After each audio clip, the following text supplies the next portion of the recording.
കോന്നി താലൂക്ക് തല അദാലത്തിൽ ലഭിച്ച 287 പരാതികളിൽ 49 പരാതികൾ പൂർണ്ണമായും 77 പരാതികൾ ഭാഗികമായും പരിഹരിച്ചതായി മന്ത്രി വീണ ജോർജ്. ഉദ്യോഗസ്ഥരുടെ കൂട്ടായ പരിശ്രമത്താൽ പരമാവധി പരാതികൾക്ക് പരിഹാരം കാണാൻ സാധിച്ചെന്നും മന്ത്രി പറഞ്ഞു. ഉദ്യോഗസ്ഥരുടെ കൂട്ടായ പരിശ്രമത്താൽ പരമാവധി പരാതികൾക്ക് പരിഹാരം കാണാൻ സാധിച്ചെന്ന് ആരോഗ്യവകുപ്പ് മന്ത്രി വീണ ജോർജ് പറഞ്ഞു. കോന്നി പ്രമാടം രാജീവ് ഗാന്ധി ഇൻഡോർ സ്റ്റേഡിയത്തിൽ താലൂക്ക് തല അദാലത്തിന്റെ സമാപന ചടങ്ങിൽ സംസാരിക്കുകയായിരുന്നു മന്ത്രി. ഇന്ന് കോന്നി താലൂക്ക് പരാതി പരിഹാര അദാലത്തിൽ പരിണാമം ഇവിടെ സമാപിക്കുകയാണ്.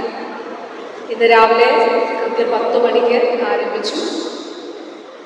ഇവിടെ നമ്മൾ 287 അപേക്ഷകളാണ് ഈ അദാലത്തിൽ ലഭിച്ചത്. 287 അത് ഇന്നലെ വരെ 198 അപേക്ഷകൾ ലഭിച്ചു. ആകെ 287 പരാതികളാണ് അദാലത്തിൽ ലഭിച്ചത്. അദാലത്ത് ദിനത്തിൽ മാത്രം 89 പരാതികളും കിട്ടി.